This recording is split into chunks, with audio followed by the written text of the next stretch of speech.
Greetings, my friends. This is May 27th, and it's been about 3 weeks since my surgery.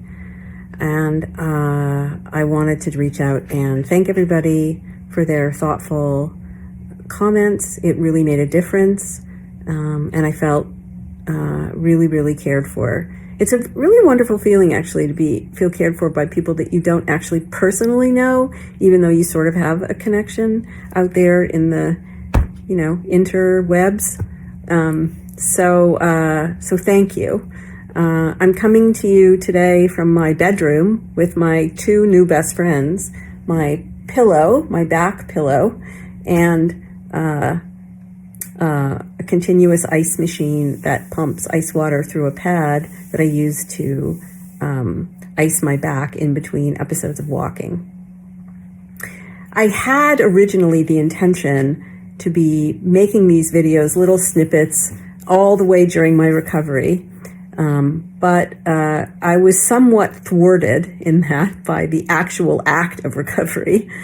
And I say somewhat thwarted because it turns out that under a reasonable amount of pain medication, I actually tried to make some videos and then completely forgot about them and sort of discovered them. So maybe if I'm feeling very brave at some point, I'll post a couple of them.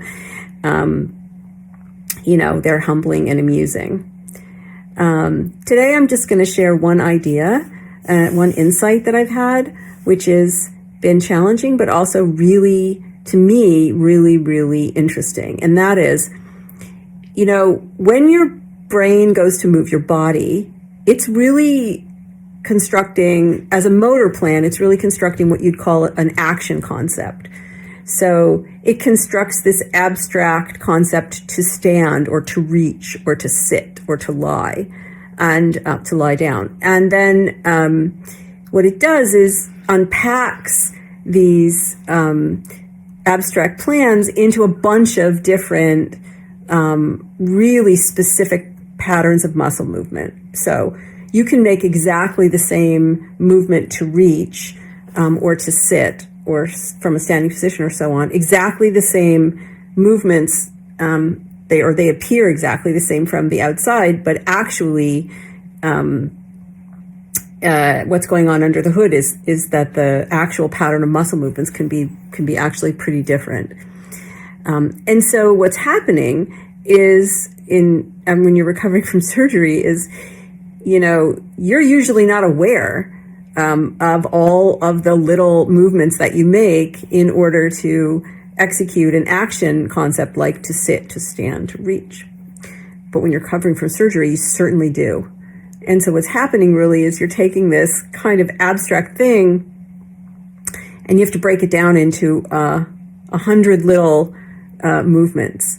So to sit down or to stand up becomes really a series of many, many, many little movements that you're very much aware of and sometimes cause you pain or are difficult to execute. And to me, this is just really interesting. As a scientist, it's also, like I said, it's been really challenging at times because I've become aware of my body in space, in ways that I certainly haven't been for many, many years. And the analogy that I would give is that, actually more than a couple of years ago, maybe a decade ago, I thought that I would learn to paint. And so I studied with a Dutch realist painter.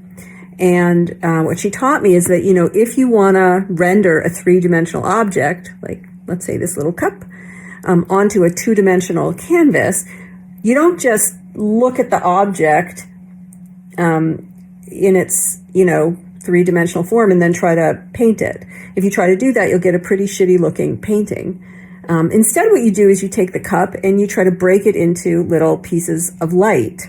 And then you try to paint the pieces of light onto the canvas. So, here we have a bowl and, it has some bright yellow parts and some darker yellow parts, and it's got some kind of white and some gray in various places. And so you're basically trying to deconstruct the object into these little pieces of light. And then you paint the little pieces of light onto the canvas. And most people get a pretty decent three-dimensional image onto a two-dimensional canvas, except me. I still ended up producing pretty shitty-looking images. So thankfully, I'm a little bit better at breaking down my motor movements into lots and lots of little, more granular movements.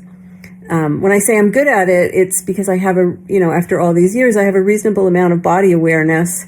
I can be mindful about, particular sensations in my body, but it is exhausting. It's absolutely exhausting, and fascinating.